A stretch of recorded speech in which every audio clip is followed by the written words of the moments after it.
Mari kita berdoa, Bapak Ibu. Bapak di dalam surga, kami berdoa untuk kami akan belajar tentang smart love ini. Kami rindu Tuhan, Engkau memberkati waktu pembelajaran malam hari ini sehingga membawa kemuliaan buat Allah Tritunggal. Memberkati kami, untuk kami juga boleh menjadi berkat bagi keluarga kami, bagi orang-orang di sekitar kami, bagi orang-orang yang kami temui. Biarlah Tuhan tambah-tambahkan kecerdasan emosi di dalam diri kami melalui kami mengerti kebenaran-Mu. Biar Roh Kudus berkarya sepenuhnya dan memampukan kami. Kami sungguh membutuhkan pertolongan Tuhan pada waktu ini. Biarlah Tuhan layakkan hamba-Mu dalam segala kekurangan, kelemahan, dan ketidaklayakannya. Biarlah Kristus saja ditinggikan di dalam waktu ini. Berkati setiap orang yang hadir pada malam hari ini maupun yang melihat melalui YouTube nantinya. Berkati ya Tuhan, kami mohon doa ini di dalam nama Tuhan Yesus kami sudah berdoa. Amin. Oke, terima kasih untuk kehadiran Bapak Ibu semuanya. Saya sangat menghargai. Kita hari ini belajar tentang smart love ya. eh oke, smart love ini dikarang oleh hamba yang seorang seorang yang praktekkan si konseling ya. Beliau mempraktekkan konseling dan memang punya banyak pengalaman. Dia bersama dengan istrinya bergelar doktor begitu. Nah, kita mau menggali ilmu dari David Stup dan Jan Stup ya. Nah, dari David Stup dan Jan Stup ya, mereka adalah seorang doktor suami istri begitu ya. Kita akan melihat smart love ya, kasih yang cerdas, meningkatkan kecerdasan emosi yang akan mengubah, mentransformasi pernikahan kita ya. Saudara-saudara sekalian, saya sendiri baru-baru ini ya berkonflik dengan istri saya ya. Dari konflik itu lalu kemudian saya belajar menerapkan menerapkan ini ya Bapak Ibu, menerapkan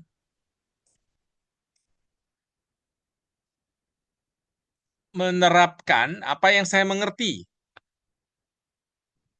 Saya menerapkan apa yang saya mengerti Bapak Ibu.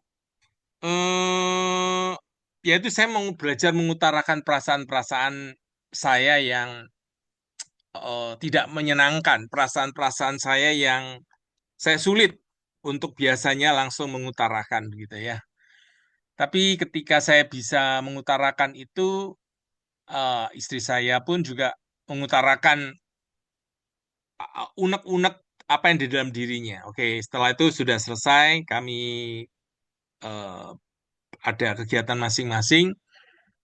Nah, waktu bertemu kembali di malam hari begitu ya, istri saya selesai aktivitas ketemu dengan saya, ya dia menunjukkan perubahan yang positif begitu, yang saya harapkan begitu. Jadi artinya eh, saya perlu masih banyak belajar begitu ya, Bapak Ibu ya di dalam hal mengekspresikan emosi-emosi.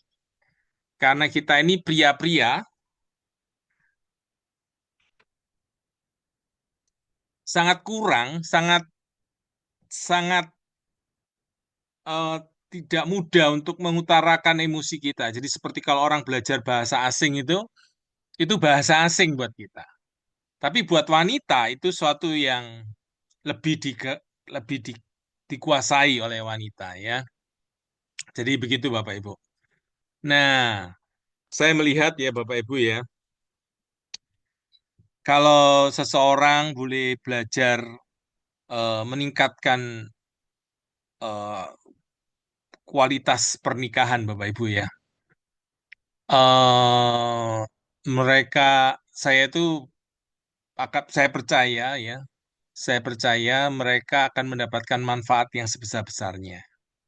Sedangkan saya juga berpikir kalau orang tidak meningkatkan, tidak memperjuangkan pernikahannya, Bapak Ibu ya, saya bertemu dengan keluarga-keluarga yang mengatakan begini ya, istrinya ya, bagaimana kabar suaminya? Ya sudah kayak begitu, sudah tidak bisa berubah lagi, ya sudah seperti itu. Nah, sudah artinya saya menangkap ya satu perasaan pesimis begitu Bapak Ibu ya, perasaan yang ya sudah, ya itulah suamiku ya begitu begitu ya. Nah, jadi artinya, nah saya juga melihat keluarga yang hanya mengutamakan faktor ekonomi saja. Justru Bapak Ibu ketika hubungan suami istri ini renggang tidak baik, mereka malah dirugikan Bapak Ibu secara ekonomi. Ya, karena ketika suami istri tidak baik, gampang sekali orang ketiga masuk ya, mudah sekali godaan masuk ya, mudah sekali orang kena tipu ya. Nah, karena itu saudara-saudara sekalian, kalau orang boleh memperjuangkan kehidupan pernikahan Bapak Ibu, itu akan menolong, melindungi ya suami-suami, istri-istri, engkau melindungi keluargamu, melindungi perekonomianmu, ya istri-istri juga ya. Kalau engkau menganggap ya aku tidak peduli begitu ya, maka yang terjadi adalah Bapak Ibu ya, engkau bisa dirugikan di dalam perekonomianmu ya. Engkau akan bisa engkau bisa dirugikan dalam hal perekonomianmu. Kenapa ya? Karena ketika misalnya suami tidak mendapatkan dukungan, lalu kemudian masuk orang ketiga, ya, atau penipuan-penipuan investasi yang melalui wanita, nah suami-suami bisa mudah apa namanya eh, masuk karena apa hubungan dengan pasangan kurang, ada godaan ini ya lewat wanita, jadi yang wanita-wanita yang cantik ditawarkan untuk investasi-investasi, ternyata investasinya ini investasi yang tidak benar ya, merugikan gitu ya. Orang akhirnya kena rugi bermiliar-miliar Bapak Ibu ya. Nah, jadi apa yang kita lakukan untuk keluarga kita sebetulnya kita lakukan untuk keluarga kita secara keseluruhan nih Bapak Ibu ya, perekonomiannya, anak-anak kita ya. Tapi kalau misalnya istri tidak peduli ya, akhirnya anak-anak juga ketika istri tidak menghormati suaminya, Bapak Ibu ya, memaki suaminya ya di depan anak-anak, anak-anak melihat itu, anak-anak pun juga ikut memaki, anak-anak pun juga ikut memaki suami atau ayahnya gitu ya. Nah, kalau sudah begitu kan meskipun Bapak Ibu ya secara keuangan sangat berlimpah-limpah, tapi kalau terjadi seperti itu tentu bukan satu keindahan Bapak Ibu ya, keindahan dalam pernikahan Kristen. Keindahan pernikahan Kristen kan adalah suami mengasihi istri, istri menghormati suami, anak-anak menghormati orang tuanya ya. Materi ini saya jujur ya Bapak Ibu, saya juga diajar. Saya pun belajar. Jadi kita sama-sama belajar Bapak Ibu untuk materi smart love ini ya. Kita akan melihat apa sih yang dimaksud dengan smart love ini Bapak Ibu. Nah, smart itu ya ini merupakan singkatan ya Bapak Ibu. Translasi ini banyak saya ambil dari Deep L. Saya pakai penerjemahannya Deep L Bapak Ibu ya. Smart ini sebuah singkatan Bapak Ibu ya. SMART ya. S itu self awareness of your emotion. Ya, kita itu aware dengan emosi kita. M itu managing your emotions, mengatur emosi kita. A itu accountability to yourself ya, membangun kepercayaan ya, ada kepercayaan yang bisa dapat diperoleh dari diri atau pasangan percaya pada kita atau orang lain ya, kita dipercaya karena mereka melihat diri kita bisa dipercaya. Lalu R ini reading the other person's emotions, jadi membaca emosi orang lain. Lalu T ini together in the land of emotion. Nah, Bapak Ibu, nanti kalau dalam setiap topik ya, setiap ini Bapak Ibu boleh memberikan respon ya dalam setiap bagian itu nanti Bapak Ibu boleh memberikan respon kalau ada. Oke, kita mulai ya. Nah, ini saya jadikan Indonesia ya. Jadikan Indonesia ini 5K begitu ya. Kalau tadi smart, saya jadikan 5K ya. Jadi berkaitan dengan emosi, kenali emosi diri, kendalikan emosi. Ya, kalau itu dalam bahasa Inggris manage your emotion. Ini kita kendalikan emosi. Accountability itu kepercayaan ya. Lalu reading ada emotion itu saya pakai istilah kenali emosi orang lain. Lalu together ya, yang tadi itu together in the land of emotion itu saya pakai komunikasikan emosi bersama-sama ya, kebersamaan dalam pulau emosi begitu. Nah, Bapak Ibu, persoalannya adalah eh, emosi ini tidak semua orang, tidak tidak semua keluarga ini mem- terbiasa atau punya kecerdasan emosi yang baik, Bapak Ibu ya. Jadi misalnya ada seorang anak pulang dari sekolah, Bapak Ibu ya, mendapatkan nilai yang anak ini sudah berjuang, nilainya sekian, lalu dia berjuang lagi, nilainya sempurna. Lalu dia tunjukkan ke papanya, papa, papa, ini saya dapat nilai bagus, papa. Itu ya kan, papanya lihat gitu, oke, gitu aja Bapak Ibu ya. Oke, ini bagus, gitu aja ya. Oke, ya, hanya begitu Bapak Ibu ya. Lalu kemudian ibunya dia tunjukkan ke ibunya. Dia pikir wah ibunya mungkin lebih apa itu bisa lebih menunjukkan yang dia harapkan. Ibunya lihat, lalu kemudian, heeh, udah aja, lalu melanjutkan nonton TV-nya. Nah, Bapak Ibu, anak ini menyadari memang. Untungnya anak ini yang lebih waras ya, lebih sehat. Dia menyadari karena memang di dalam warganya itu emosi itu tidak dibicarakan, Bapak Ibu ya. Aku senang. Hore, Papa turut senang ya, kamu dapat nilai bagus. Nah, itu tidak ada emosi itu tidak dibicarakan dalam keluarganya. Nah, Bapak Ibu bagaimana ya? Ini masalah ini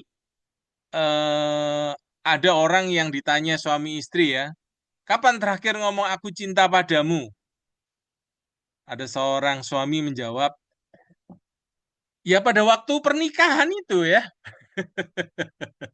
pada waktu pada waktu pernikahan di gereja itu ya, aku akan mengasihimu dalam suka dan senang, sehat maupun sakit. Ya itu pada waktu itu udah berpuluhan tahun nggak pernah diucapkan Bapak Ibu ya. Jadi menurut Bapak ini ya kalau saya setia, saya kerja keras, ya itulah cinta. Bapak Ibu bertemu enggak dengan kondisi-kondisi seperti ini ya. Jadi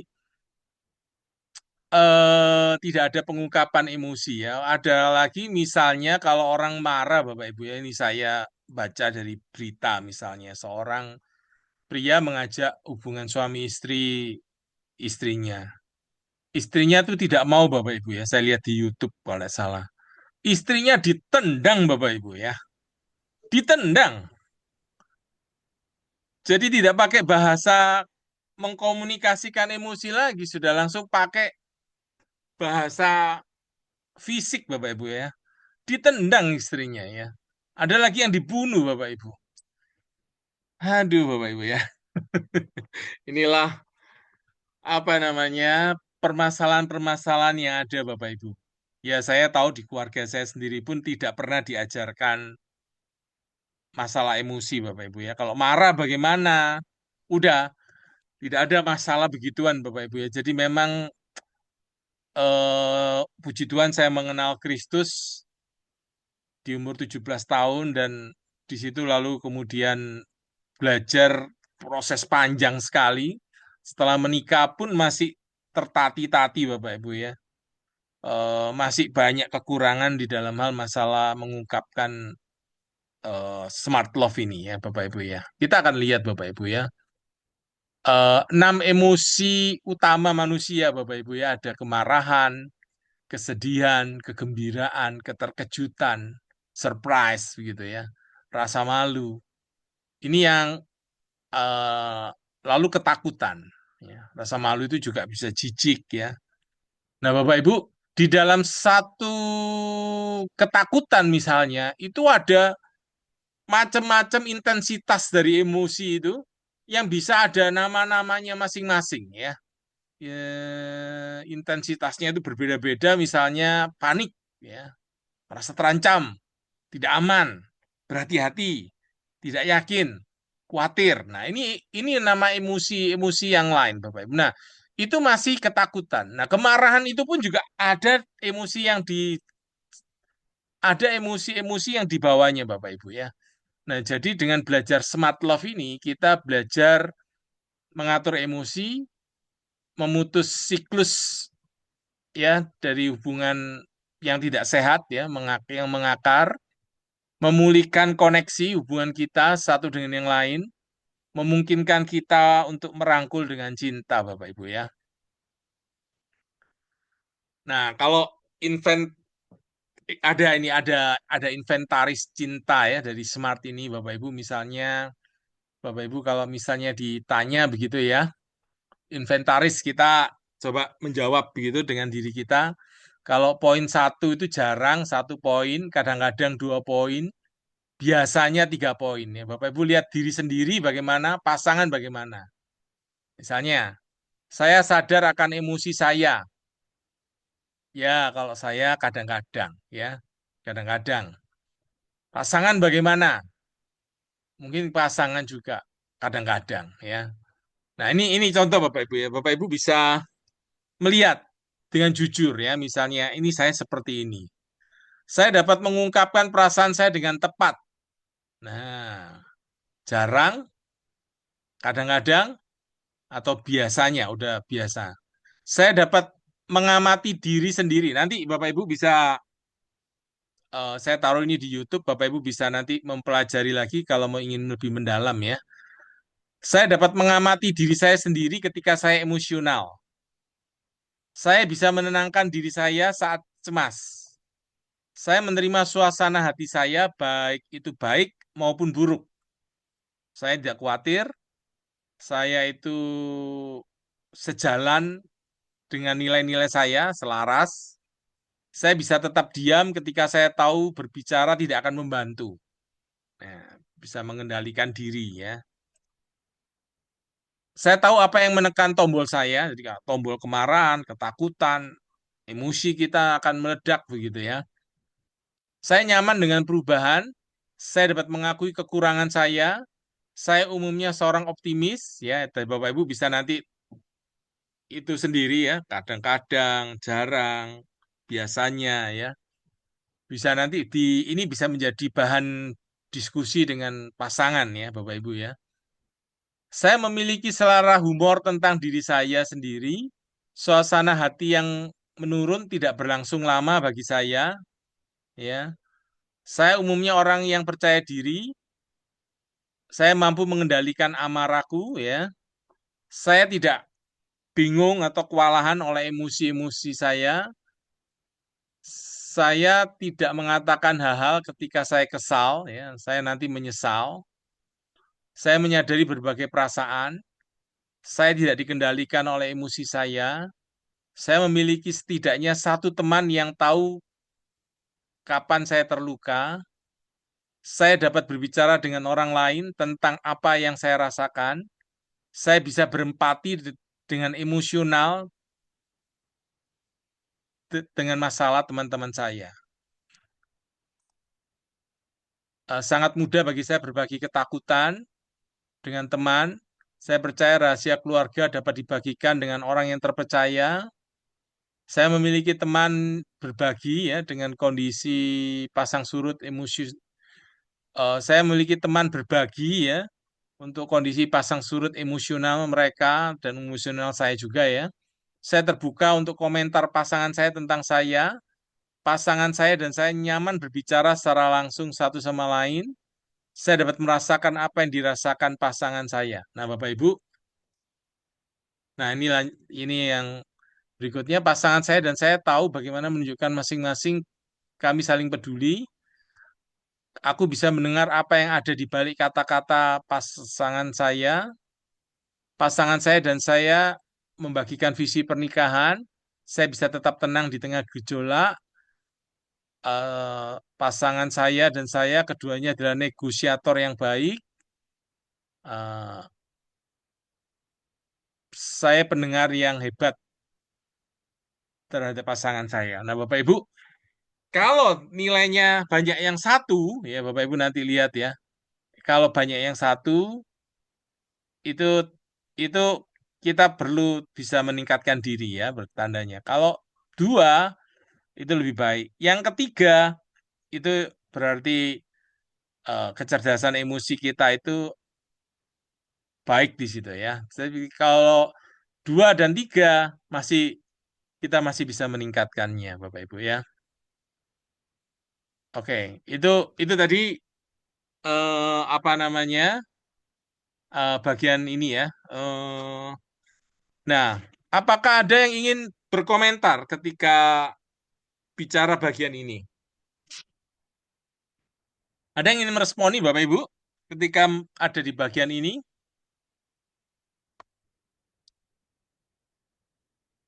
Oke, saya lanjut ya. Oke.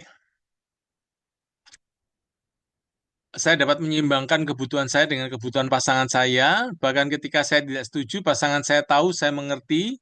Sebagai pasangan kami satu sebuah tim. Kami memiliki teman dekat sebagai pasangan. Saya pahami bagaimana pengalaman masa kecil saya telah mempengaruhi saya sebagai orang dewasa. Nah, jadi itu tadi tesnya, ya, bagian dari tes. Nah, kemudian sekarang masuk kepada yang pertama, ya, K pertama kesadaran diri. Kesadaran diri ya. Jadi kesadaran diri ini yang tadi itu dari S SMART itu self awareness itu ya. Bapak Ibu di dalam kesadaran diri ini K pertama ini kita perlu punya kesadaran diri Bapak Ibu ya. Eh, Kesadaran diri itu apa? Kita tahu emosi yang ada di dalam diri kita ya. Emosi-emosi yang ada di dalam diri kita menyadarinya. Nah,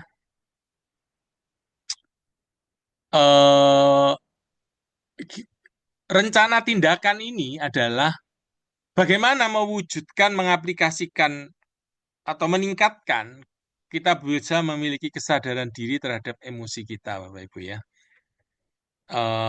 Ada orang-orang yang melakukan meditasi, misalnya, Bapak Ibu ya, untuk mereka menyadari nafas mereka yang mereka tarik, nafas yang mereka keluarkan, eh, menyadari apa-apa yang ada di sekitar mereka. Nah, untuk kesadaran diri ini fokusnya adalah emosi, Bapak Ibu. Nah, ada 10 setiap bagian itu dikasih 10 aplikasi. Jadi apa yang bisa dilakukan begitu ya secara praktis ya. Jadi yang pertama adalah identifikasi posisi emosi dasar kita ya ketika kita menghadapi stres. Jadi ketika kita menghadapi tekanan, posisi emosinya apa? Ya ada posisi orang itu kan sukacita, ya, optimis, positif. Emosinya itu emosi yang baik begitu. Tapi ada emosi yang sudah marah, posisinya marah, ya. Jadi suka marah, sedikit-sedikit jadi marah, atau sedih, atau depresi, ya. Depresi itu satu terjebak dalam kondisi kesedihan yang panjang. Nah, jadi kita mengerti, kira-kira saya ini posisi emosi dasarnya apa ini ya? Ada orang itu mengeluh aja, menggerutu aja. Nah, itu posisinya itu posisi yang apa-apa mengeluh, negatif begitu. Ya, nggak seneng, nah, susah. Nah, itu. Jadi itu posisi posisi dasarnya. Nah, Bapak Ibu belajar melihat ke dalam. Pasangan kita, Bapak Ibu juga lihat posisinya apa nih, posisi emosi dasarnya ini ya.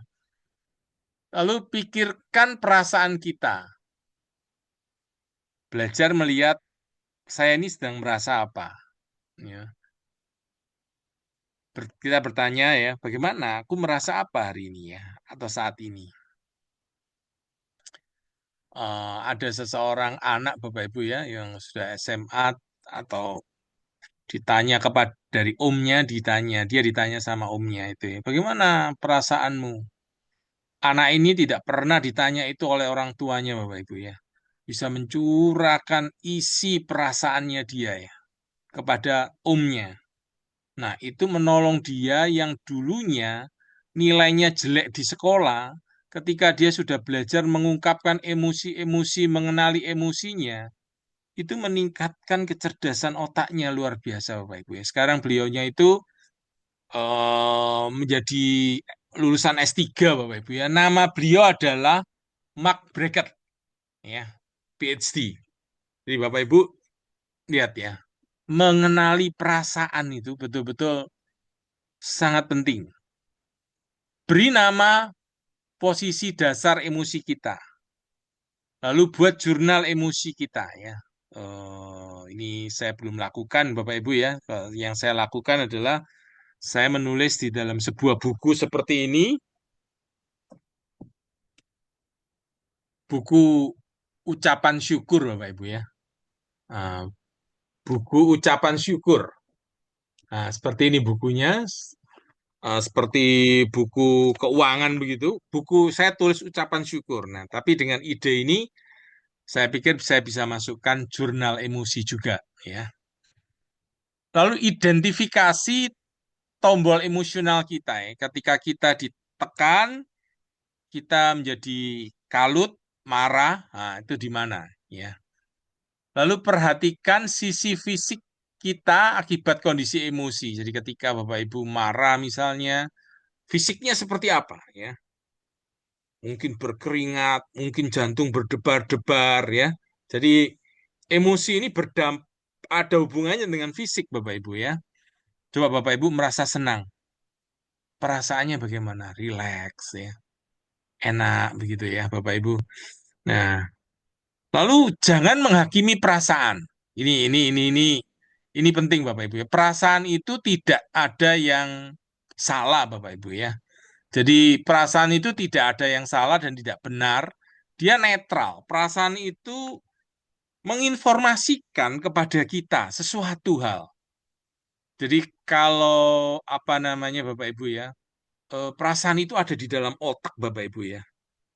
Amigdala namanya, amigdala, lalu di situ ada limbik system ya di dalam otak tengah begitu ya Bapak Ibu, ada amigdala. Nah, itu kalau misalnya ada perasaan takut karena suatu misalnya dikejar anjing Bapak Ibu ya, lalu lari. Nah, perasaan takut itu menyelamatkan Bapak Ibu. Justru kalau orang tidak ada perasaan takut ya di pinggir pantai, di pinggir laut yang ganas begitu, dia nggak takut ya bahaya sekali Bapak Ibu ya. Justru emosi-emosi itu memberikan pesan bahwa ada bahaya. Kalau saya berdiri di dekat laut yang ombaknya besar, orang bisa mati ya, Bu. Ditarik begitu. Itu kejadian sudah sangat banyak sekali ya di pinggir laut, orang terseret lah hanya mau apa itu foto pribadi aja, cari tempat yang bagus ya akhirnya membahayakan nyawanya begitu Bapak Ibu. Nah, jadi artinya banyak orang-orang yang YouTuber-YouTuber apa begitu ya mati karena kondisi seperti itu ya, mau foto, mau video atau apa, eh, tapi emosi mereka tidak memberikan apa namanya, mungkin saja emosinya sudah memberikan tapi tidak dipedulikan bisa ya, akhirnya bisa ada kematian begitu Bapak Ibu. Tapi ada orang yang bagus Bapak Ibu ya, ada orang yang dia dekat dengan psikopat, tapi emosinya nih merasa kok enggak enak ini ya, kok ada sesuatu. Nah ini Bapak Ibu ya, otak kita dengan emosi ya, otak rasional dengan otak emosi ini lebih jalan dulu memang. Nah, tapi kemudian Bapak ini cepat bertindak, aku kok merasa tidak sejahtera ya, tidak senang ya. Bisa saja kalau dalam orang kita orang sudah dalam Tuhan, Roh Kudus bekerja Bapak Ibu ya. Kalau dia cepat-cepat pergi, ternyata dia sebetulnya mau dibunuh oleh seorang psikopat Bapak Ibu ya. Tapi karena dia cepat pergi, dia selamat.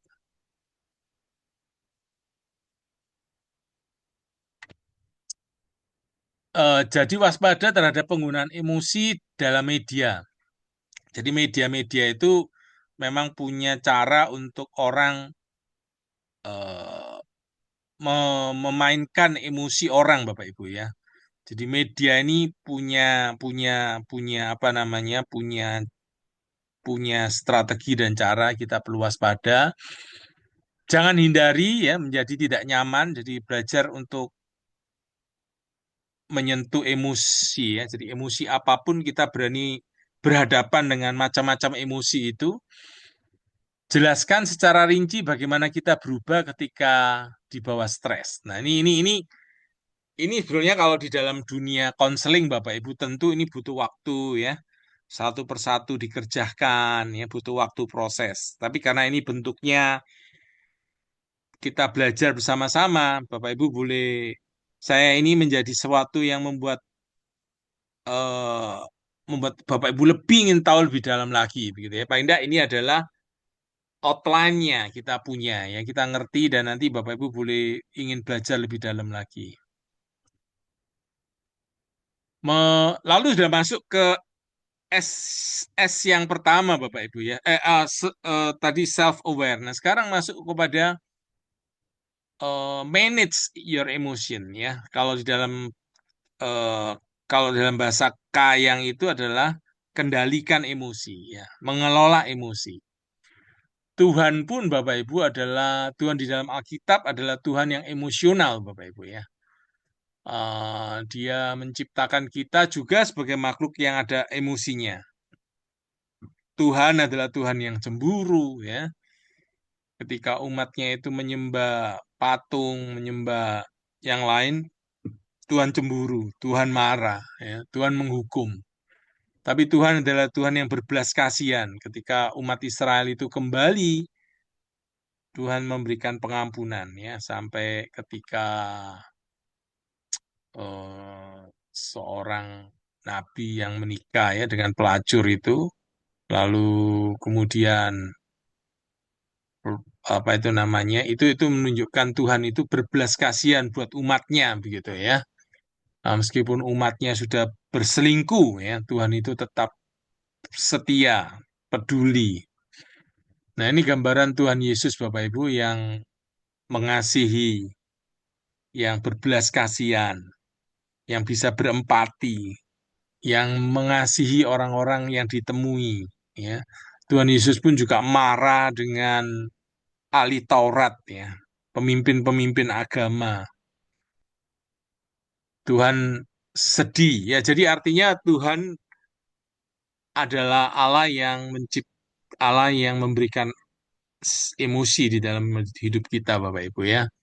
Nah, sekarang masuk aplikasinya Bapak Ibu ya tentang mengelola emosi kita ini ya. Kendalikan emosi kita ini ada 10 hal. Pertama, kelola kemarahan ya. Nah, bagaimana kita mengelola kemarahan? Menurut saya ini menarik Bapak Ibu. Aplikasi yang praktis Bapak Ibu bisa berlatih juga ya. Oke, nanti di yang bagian setelah kedua ini Bapak Ibu saya kasih kesempatan untuk berinteraksi ya. Jadi ambil lima detik begitulah. Coba katakan saya butuh waktu 5 menit untuk saya break dulu ya. Nah, misalnya time out begitu lah. Atau saya jalan-jalan dulu untuk supaya ketika kita marah dengan pasangan kita begitu ya, pergi jalan-jalan ya. Ini yang saya lakukan Bapak Ibu ya. Tapi jangan jatuh ke pola time out kemudian tidak pernah datang kembali ke subjek yang ada. Nah, ini kesalahan saya juga di sini Bapak Ibu ya. Setelah saya tenang ya sudah tidak lagi membahas begitu. Nah, Bapak Ibu eh kelola kemarahan juga bisa nanti kita mengistirahatkan diri kita Bapak Ibu ya. Setelah istirahat tenang bisa tarik nafas ya. Jadi mengelola kemarahan lewat menarik nafas perlahan-lahan dan dalam, lalu buang, masukkan oksigen, buang nafas ya, 4 atau 5 kali, dapatkan oksigen, intinya dapatkan oksigen di otak begitu ya Bapak Ibu ya. Makanya ada buku yang namanya 3 detik ya. Buku itu memberikan saran kalau ada apa-apa coba berpikir dulu, tenang dulu, intinya begitu Bapak Ibu ya. Artinya 3 detik itu tenang dulu. Pasti keputusannya bisa beda daripada langsung bereaksi begitu. Kalau tenang dulu, berpikir dulu, pasti berbeda keputusannya atau kata-kata yang diungkapkan ketika marah. Hafalkan Efesus 4, 31-32 ya, yang mengatakan singkirkan semua kepahitan, kemarahan, kata-kata kasar, fitnah, semua jenis perilaku jahat ya, bersikap baik satu sama lain, berarti lembut, saling mengampuni begitu ya. Seperti Allah Kristus mengampuni kita. Oke, ketika marah, Bapak Ibu, berikutnya ketika marah kita bertanya pada diri kita, ini apa yang nanti dipertaruhkan ketika saya marah ini ya? Apa yang terjadi? Apa yang mengancam kita ya ketika kita marah? Ya, banyak orang marah lalu bertindak lalu menyesal ya dengan tindakan-tindakannya karena kurang kurang berpikir panjang, Bapak Ibu ya.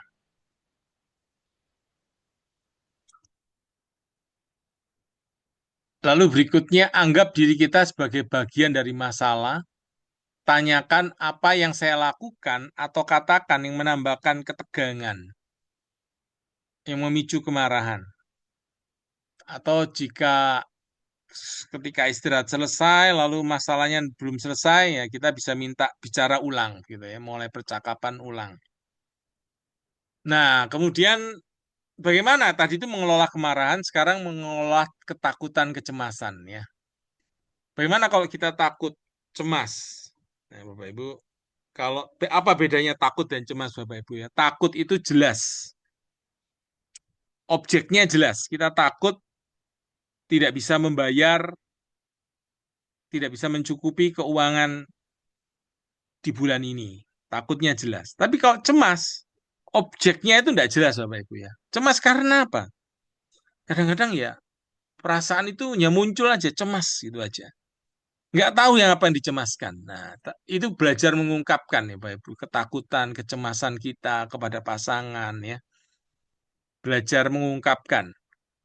eh yang penting adalah kita melihat ketika kita mengungkapkan itu adalah pasangan itu perlu mendukung Bapak Ibu. Kalau pasangannya tidak mendukung ya kita mengungkapkan kecemasan, ketakutan, dia nggak peduli, nggak mendukung itu, ya sudah Bapak Ibu cari teman yang bisa mendukung ya. Jika benar bahwa yang kita butuhkan dari pasangan adalah ketenangan ya, ya ini yang dimaksud ketenangan, maka kita bisa minta bentuk ketenangan dari pasangan kita. Contoh misal dipijat belakang kita ya, dipijat, dipeluk ya, diberikan pelukan. Nah, ada hal praktis Bapak Ibu untuk mendapatkan ketenangan diri kita ya ketika kita ini cemas, kita ini kalut atau apa, kita bisa lakukan ini Bapak Ibu ya, jalan-jalan. Nah, ini memang yang saya lakukan kalau jalan-jalan itu menolong sekali ya. Kita bisa berdoa, kita bisa bersyukur pada Tuhan, kita bisa bersekutu dengan Tuhan ketika jalan olahraga begitulah boleh. Atau kita menyeduh cangkir teh panas, membelai anjing ya. Ini ada riset Bapak Ibu ya. Semua ini ada risetnya. Kita bisa di coklat itu juga menenangkan kita ya. Kita bisa menggosok atas paha kita yang merupakan tindakan yang menenangkan. Nah, Bapak Ibu, eh, ini yang hal praktis yang menurut saya berguna bisa dilakukan Bapak Ibu ya. Hal praktis yang bisa dilakukan. Oke.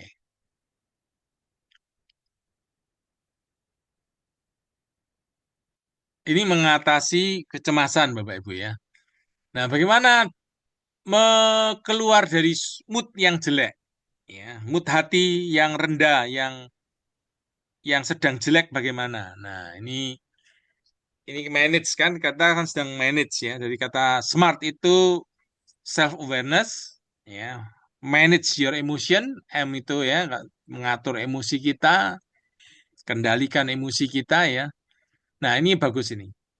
Daripada fokus kepada hal negatif, fokuskan diri kita kepada hal-hal yang positif. Ya, Bapak Ibu ya.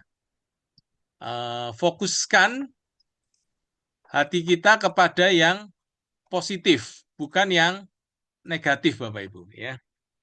Fokuskan kepada hal-hal yang baik daripada kita ini misalnya pada janji-janji Tuhan ya.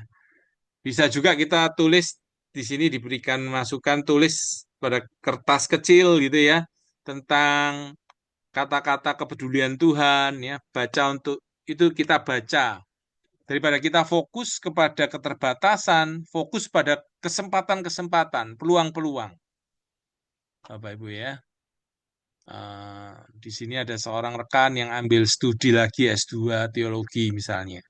Ini satu peluang yang diambil ya daripada fokus kepada kesulitan-kesulitan yang dibuat orang lain ya, orang lain yang tidak peduli ya, merugikan ya, tidak tidak altruis begitu ya, tidak memikirkan rekan.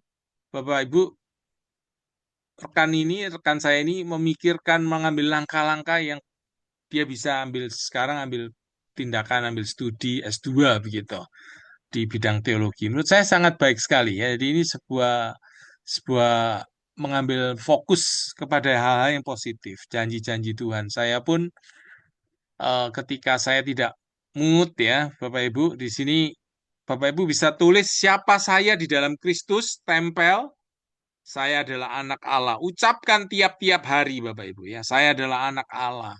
Saya adalah garam dan terang dunia. Ya, itu saya pernah lakukan ya ketika mood saya itu mudah negatif, jelek begitu Bapak Ibu ya. Gambar diri saya masih kurang baik, nilai diri saya juga mudah mudah goncang gitu ya. Saya mengatakan pada diri saya sendiri, saya tempel, saya mengatakan pada diri saya sendiri.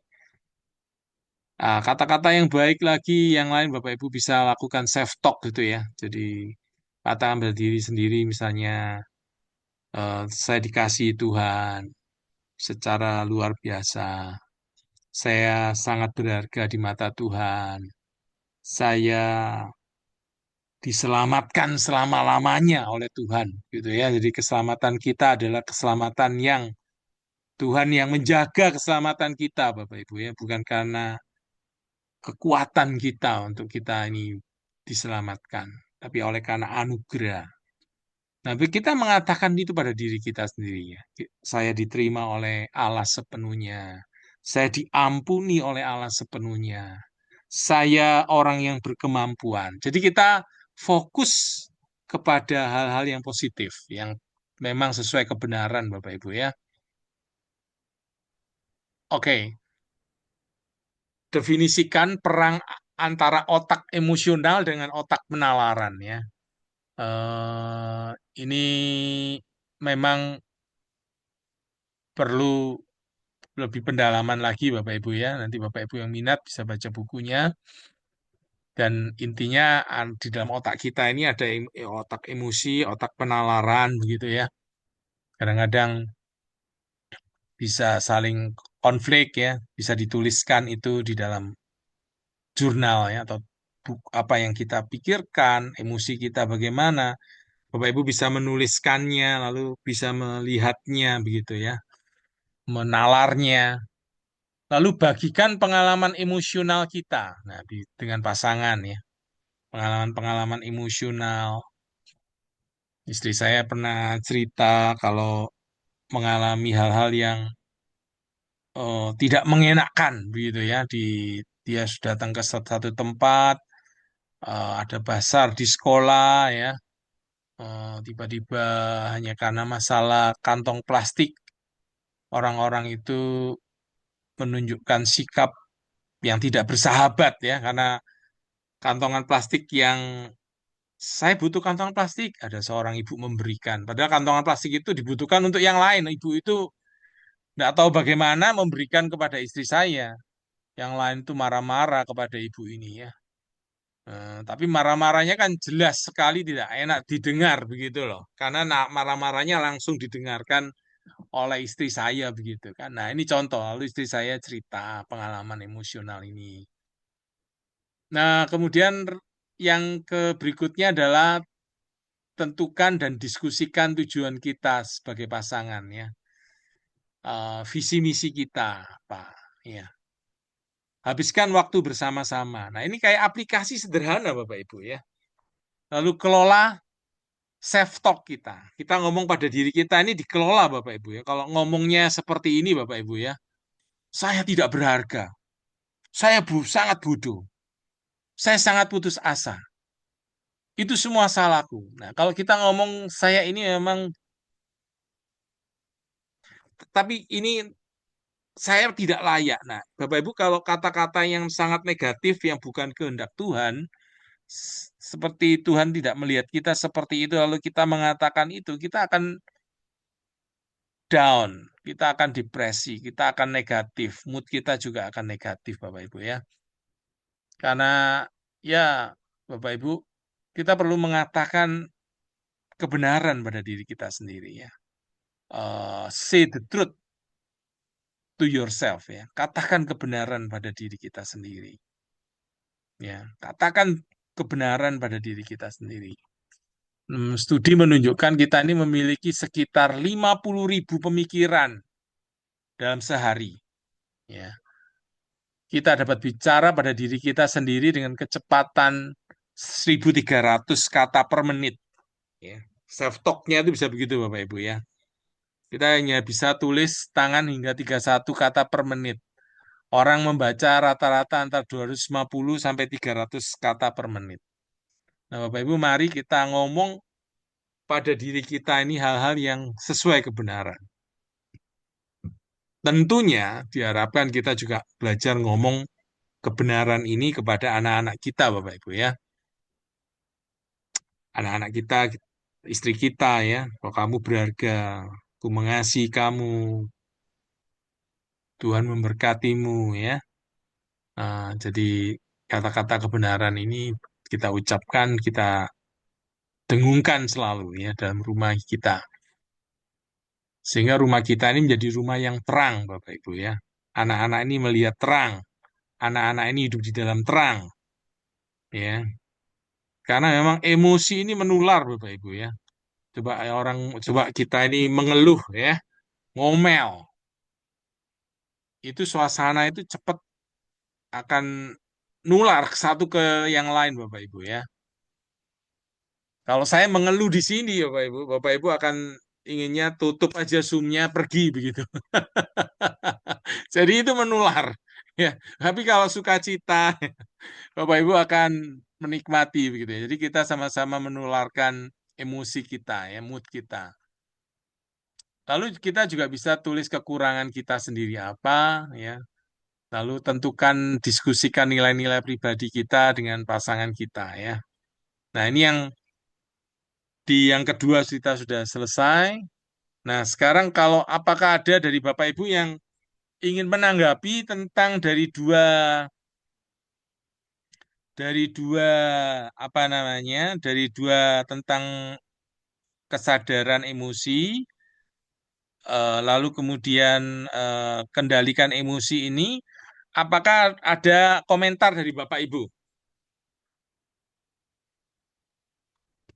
Iya, mungkin saya Pak. Iya Pak Gibson, silakan Pak. Jadi saya sangat diberkati Pak dengan bagaimana kita mengelola emosional kita ini. Hmm, Sejauh mana Pak itu peranan Roh Kudus Pak? Karena kan kalau kita lihat di Galatia, kalau nggak salah buah-buah Roh Kudus itu. Jadi saya pikir juga sangat penting sekali Pak ketika orang itu mungkin sudah lahir baru atau dia sudah bertobat. Jadi sangat penting memang buah-buah Roh Kudus itu di dalam manajemen emosional seseorang itu, Pak. Jadi sejauh mana peranannya Roh Kudus itu, Pak, ketika seseorang itu diperhadapkan dengan emosional yang mungkin tidak mengenakan atau mungkin seperti apa yang Bapak ceritakan tadi, mungkin membuat kita marah dan lain sebagainya. Jadi peranan Roh Kudus itu saya pikir sangat penting sekali, Pak. Itu yang mungkin saya tanyakan, Pak. ya terima kasih Pak Gibson ya. Jadi Roh Kudus itu memang pribadi Allah ya, pribadi Allah Tritunggal. Kita percaya pada Allah yang Maha Kuasa, tiga pribadi, setara. Nah, Roh Kudus itu tinggal di dalam hati kita ketika kita terima Yesus sebagai Tuhan dan Juru Selamat, sebagai meterai bahwa kita menjadi milik Allah selama-lamanya. Ya, karena itu Bapak Ibu tidak usah meragukan keselamatan yang Tuhan sudah berikan. Amin.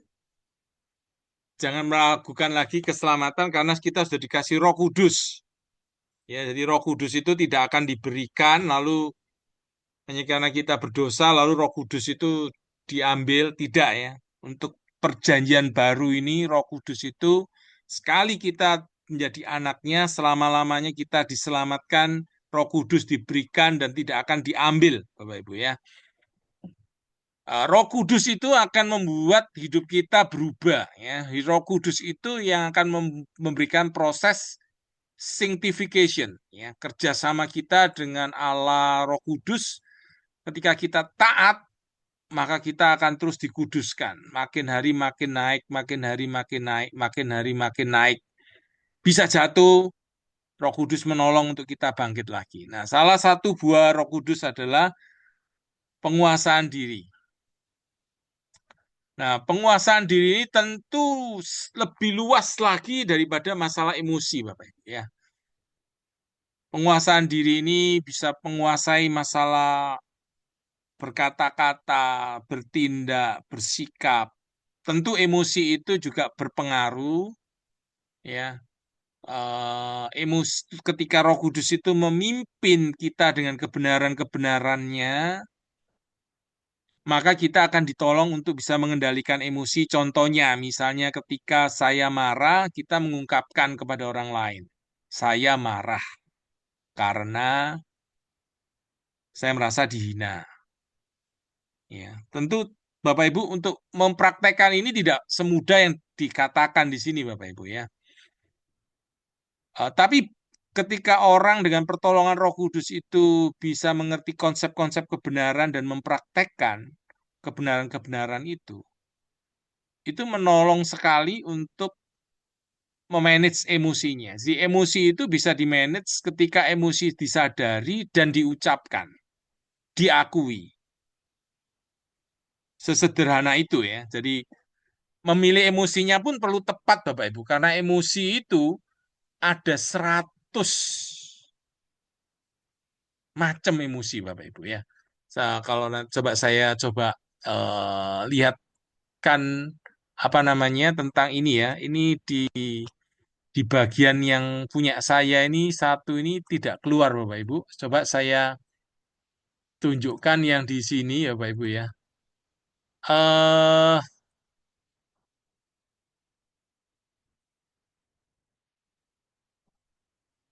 oke, bentar ya Bapak Ibu. Saya akan tunjukkan yang di bagian ini. Share yang di sini nih Bapak Ibu ya. Nah ini Bapak Ibu ya. Bapak Ibu lihat ini Bapak Ibu lihat ini, Bapak Ibu. Ini emosi yang high energy yang kuning ini. Energinya besar, menyenangkan. Yang kuning, ya. Ini ada 25 macam emosi di sini, ya. Surprise, hyper, energize, please, focus, happy, joyful, hopeful, playful. Nah, Bapak Ibu pernah nggak merasakan emosi ini dan mengungkapkannya? Saya takut kita mengalami emosinya tapi kita nggak tahu namanya.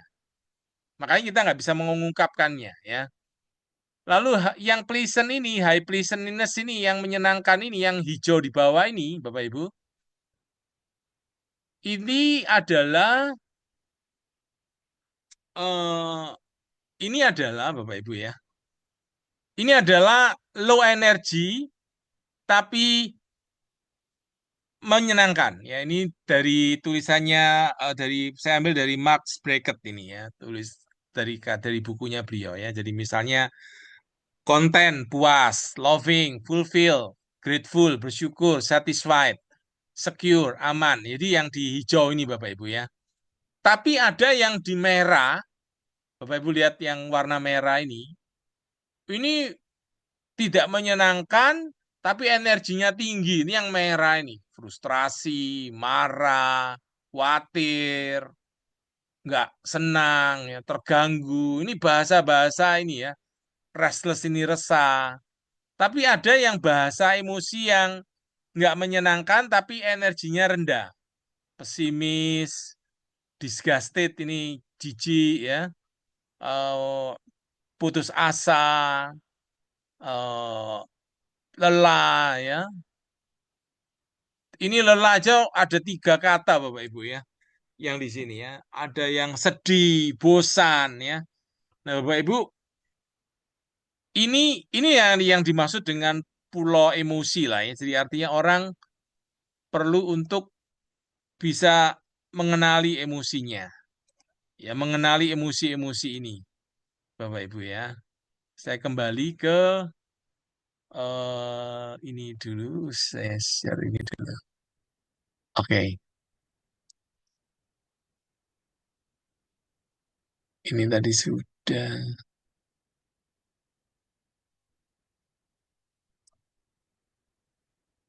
Oke. Nah, sekarang kita di akuntabilitas, Bapak Ibu, ya. Kita akan masuk di akuntabilitas. Saya akan cepat, Bapak Ibu. Hmm,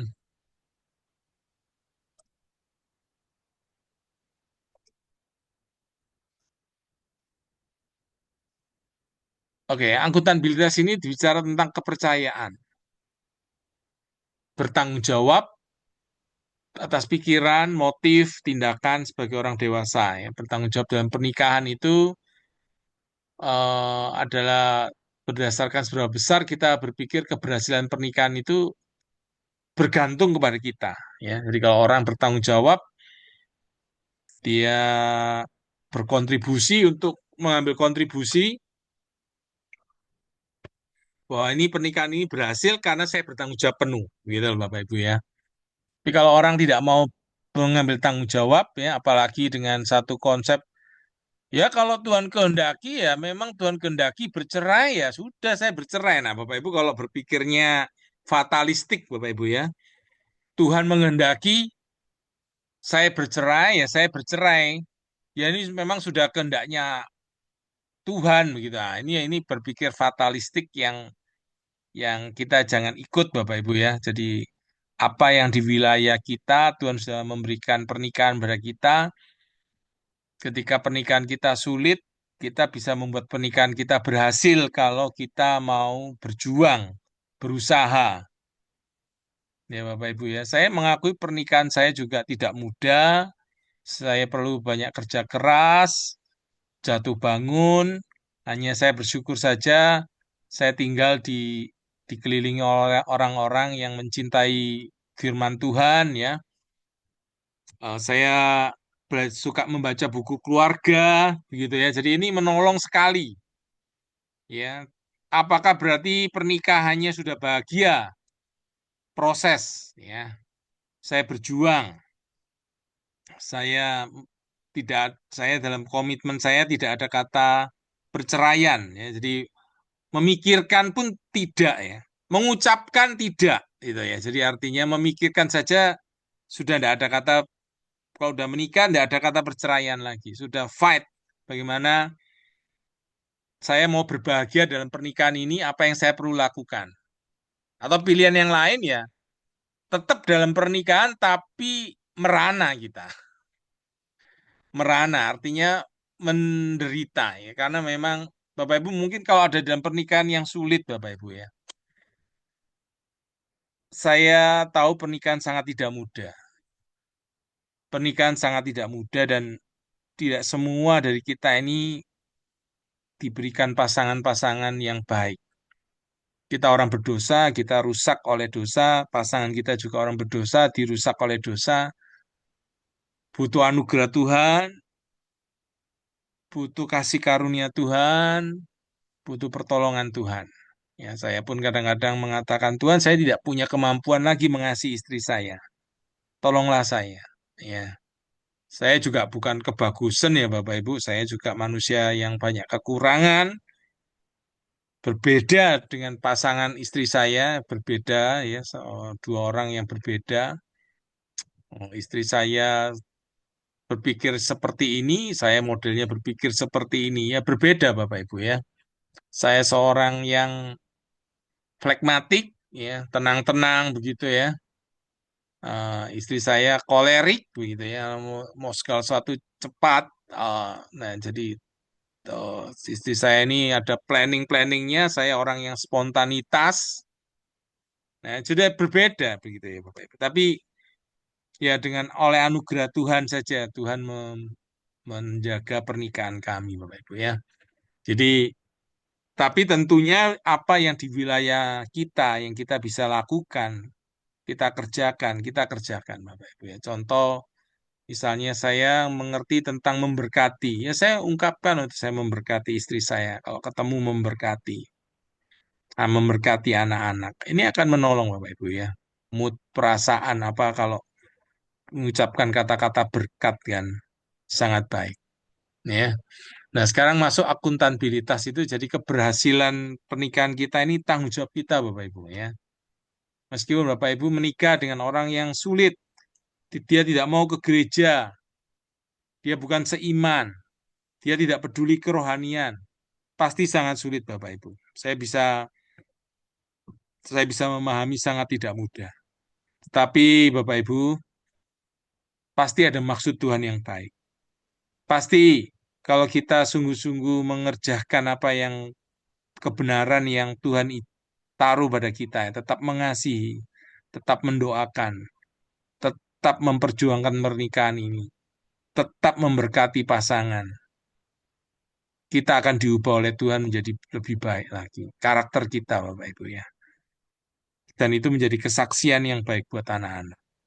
Jadi Bapak Ibu terus berjuang bersama-sama, ya. Dengan belajar seperti ini kita berjuang bersama-sama Bapak Ibu.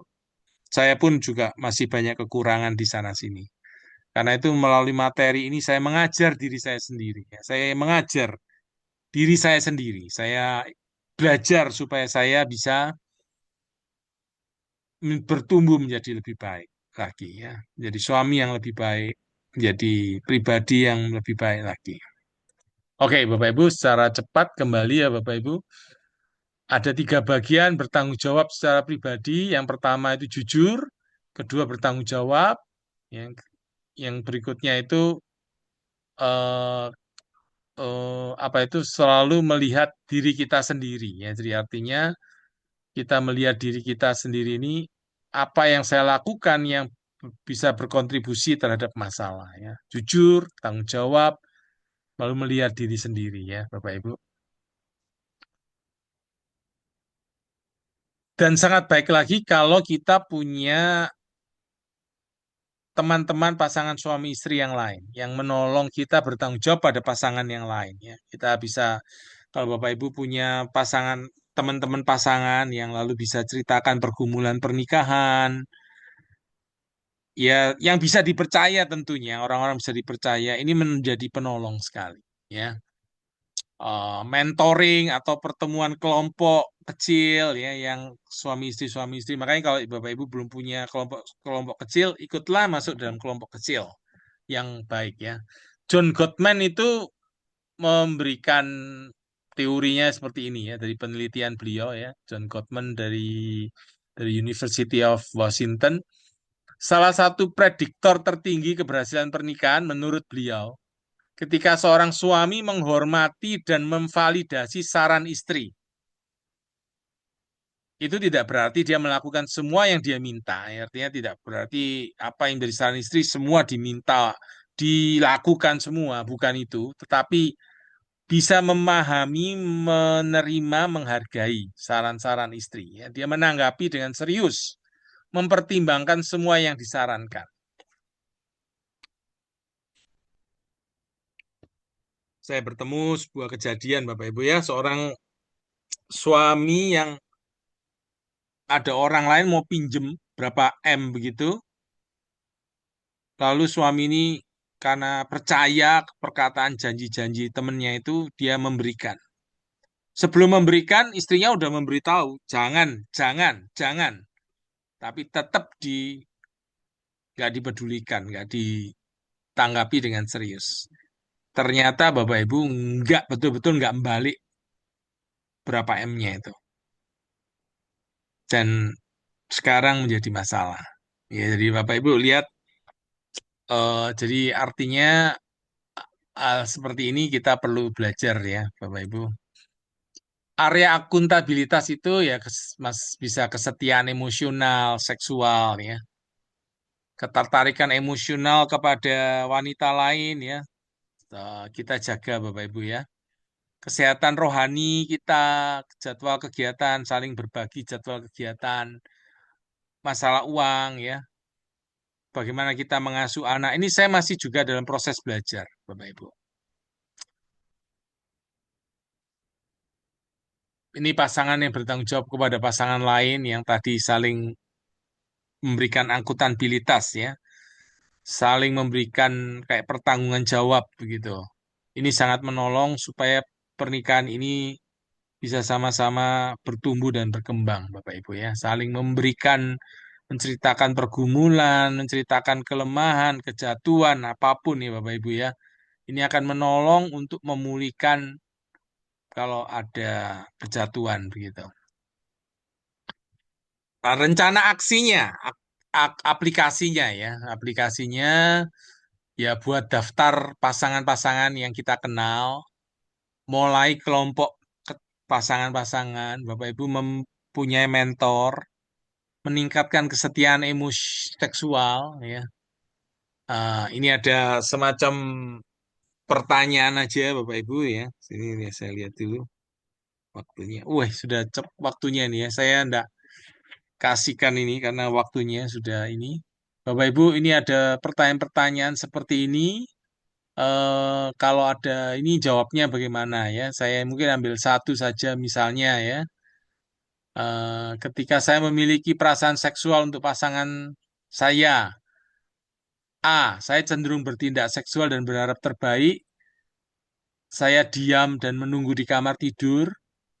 Saya dapat bicara terbuka tentang kebutuhan dan perasaan saya. Nah, ini yang mana? Nah, yang jahat tentunya yang kalau kita bisa bicara terbuka ya tentang kebutuhan kita dan perasaan kita. Nah, contoh seperti ini, apakah suami-suami ya Bapak Ibu ya melakukannya? Apa tidak seperti yang saya cerita itu Bapak Ibu ya, suami yang ditolak hubungan seksual sama istrinya, istrinya langsung ditendang Bapak Ibu ya, atau ada yang dibunuh dan seterusnya.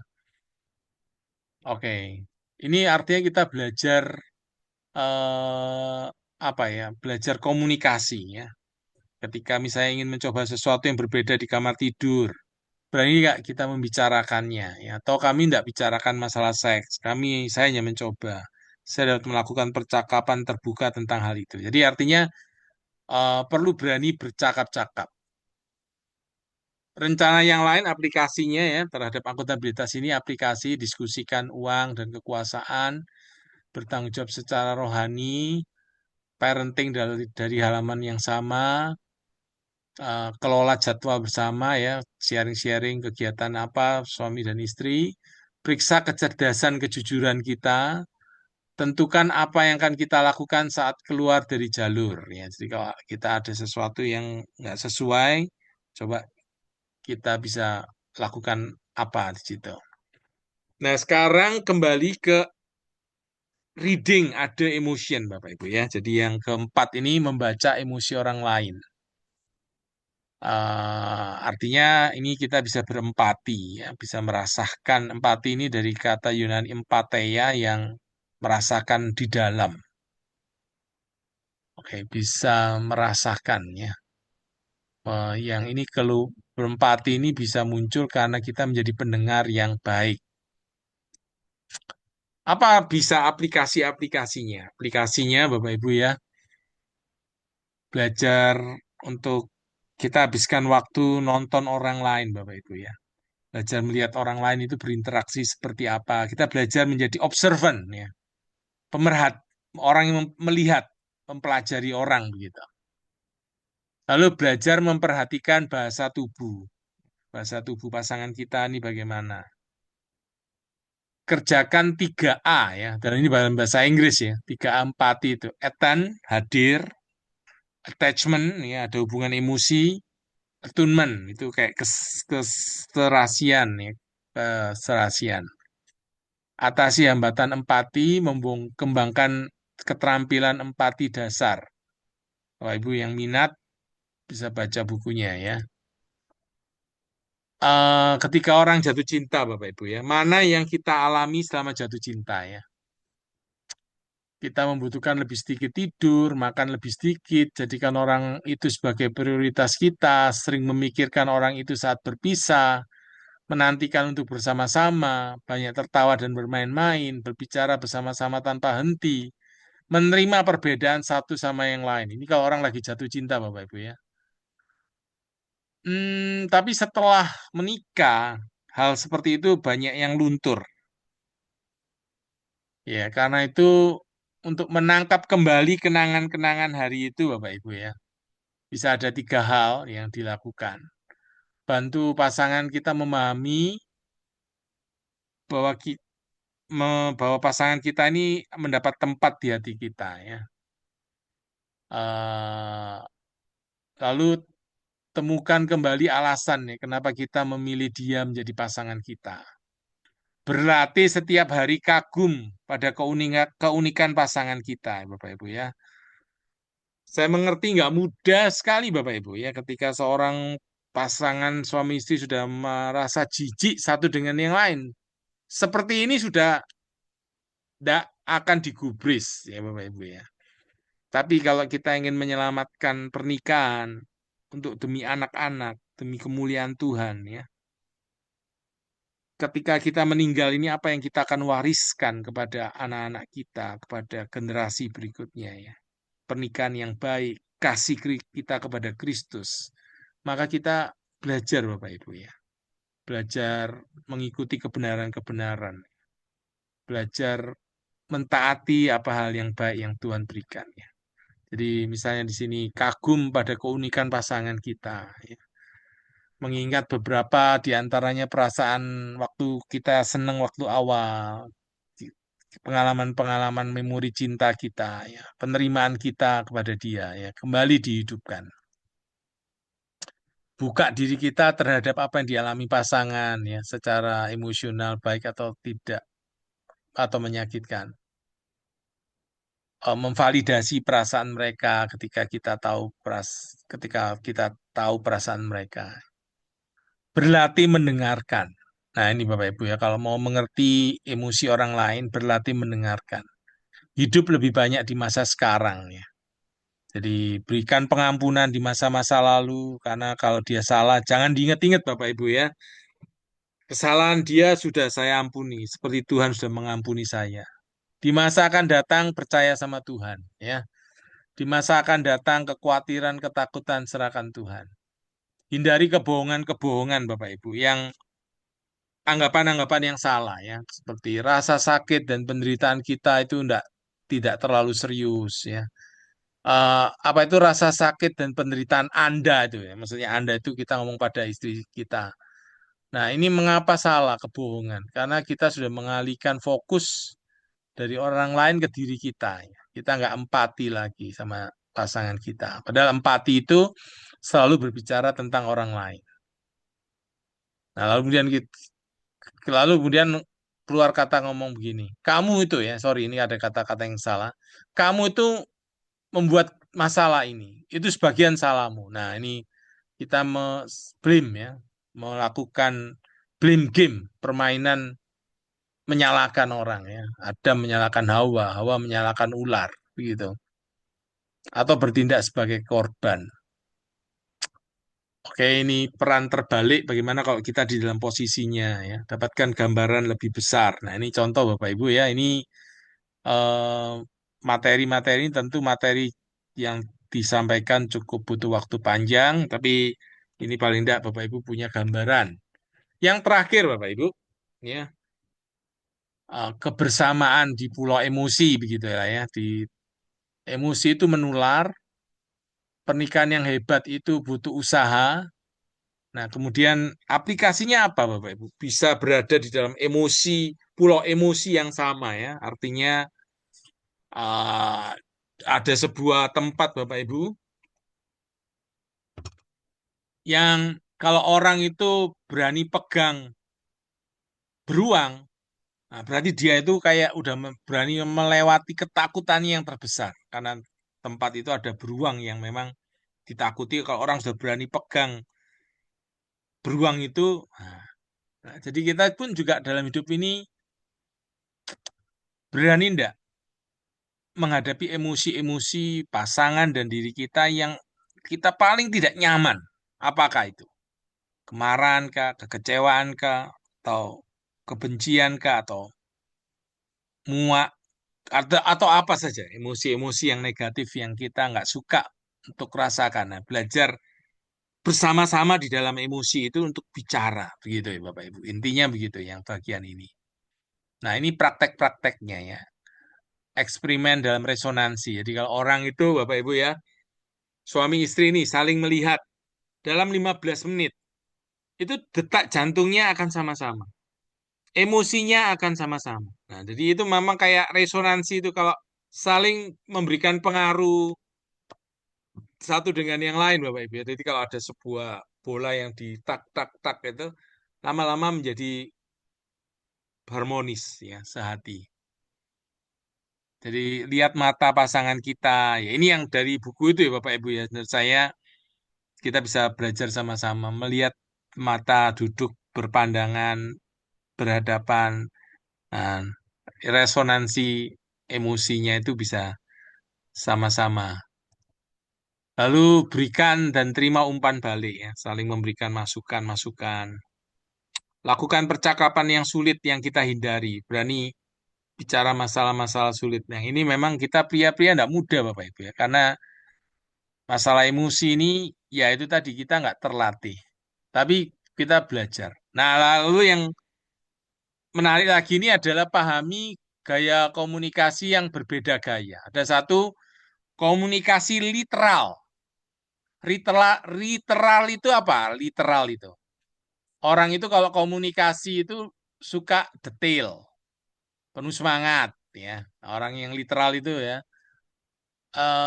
pemikirannya itu tak tak tak tak begitu ya, ada langkah selangkah apa yang dimaksudkan itu dijelaskan, dikatakan, berbicaranya itu lengkap. Jadi orang jelas. Ketika meninggalkan catatan berpasangan yang memiliki kata-kata lengkap dengan titik di akhir pasang masing-masing. Nah, yang satunya berpikir inferensial, Bapak Ibu. Nah, Bapak Ibu bayangkan suami istri kalau berbeda ini ketemu seperti apa ya? Orang inferensial oh seperti ini, Bapak Ibu. Suka hidupnya di masa depan. Besok adalah hari favoritnya. Banyak bicara tentang tujuan, lebih global dalam pengumpulan informasinya. Kita mengatakan kurang dari apa yang kita. Nah, jadi dia mengatakannya itu kurang dari yang dia maksud. Jadi ngomongnya itu sepatah kata atau separuh kalimat masih strip, belum semua dikatakan. Nah, contoh misalnya ada orang mengatakan, seorang istri ngomong sama suaminya, aku mau soto itu loh. Lalu suaminya mengatakan, ayo mampir ke situ wes. Enggak wes. Lalu suaminya yang literal itu nganggap udah ngomong enggak wes ya wes. Dia tetap jalan terus. Setelah pulang, istrinya tuh marah-marah. Lalu kemudian suaminya mengatakan, duh, tadi kenapa kok marah-marah?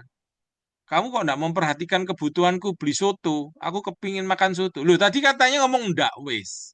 Enggak mau. Sekarang kok marah-marah? Lalu istrinya ngomong, maksud saya itu masih ada, saya itu masih kepingin gitu loh. Nah, jadi Bapak Ibu artinya itu ngomong enggak itu belum bukan berarti sungguh-sungguh enggak. Pahamilah di balik kata-kata enggak itu gitu loh. Nah, Bapak Ibu itu bisa jadi sering terjadi konflik. Saya dengan istri saya seringkali konflik di dalam hal seperti ini Bapak Ibu ya. Jadi meskipun udah menikah 20 tahun lebih, tahun ini 25, kami masih ada konflik hal-hal yang seperti ini karena perbedaan komunikasi, Bapak Ibu. Tapi ya tentu lebih baik dibandingkan waktu dulu menikah. Ya, orang ini berbicara dan menulis dengan pikiran yang tidak lengkap. Orang inferensial ini tidak lengkap. Tidak meninggalkan orang ini meninggalkan catatan untuk pasangan dengan beberapa kata saja. Ya. Oke, jadi begitu Bapak Ibu ya. Jadi yang satunya lengkap, yang dimaksudnya seperti ini, yang satunya bicara masih tanda garis ini. Artinya yang selanjutnya perlu dimengerti pasangannya. Nah, jadi kita perlu mengerti ya, ada dua model komunikasi seperti itu ya. Saya secara lengkap, secara cepat perlihatkan penghargaan buat pernyataan misi pernikahan ya untuk yang ini, bagian ini. Hindari pemberi sinyal beragam, buat rencana untuk menggunakan kemarahan secara positif, konstruktif.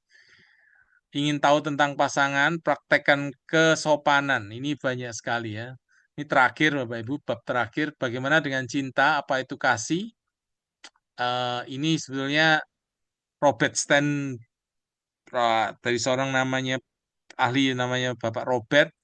Cinta itu ada intimacy, keintiman, ada passion, nafsu, ada komitmen.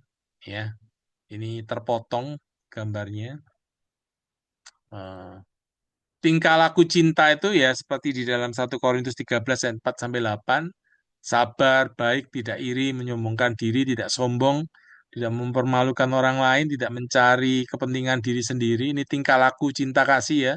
Tidak mudah marah, tidak menyimpan catatan kesalahan, tidak senang dalam kejahatan, bersuka cita dengan kebenaran, selalu melindungi, selalu percaya, selalu berharap, selalu bertahan. Coba Bapak Ibu bisa menerapkan ini, katakan ini ya, Tuhan Yesus sabar kepada saya.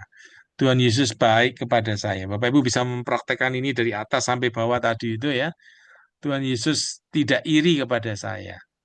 Nah, kita pun nanti mempraktekkan itu kepada pasangan. Ketika kita cinta, niat kita adalah tetap untuk di dalam cinta, Bapak Ibu. Ketika kita cinta, kata-kata ini baik. Ketika kita mencintai, niat kita adalah berada di dalam cinta. Tidak keluar dari cinta itu. Nah, kalau cinta kita berani membahas emosi-emosi kita, Bapak Ibu ya. Cinta itu ada di mana-mana. Dia di dalam pelukan pasangan kita, dalam sentuhan, di lengan, kepedulian seorang teman, tatapan yang diberikan oleh hewan peliharaan kita pun, bahkan di dalam marah pun bisa memberikan cinta. Kita bisa kecewa kepada orang pasangan kita, tetapi cinta tetap ada.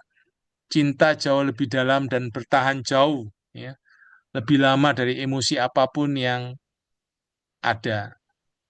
Oke, saya pikir cukup di sini, Bapak Ibu. Silakan kalau kita mau ada pendapat ya. Terima kasih Bapak Ibu. Saya stop dulu di sini.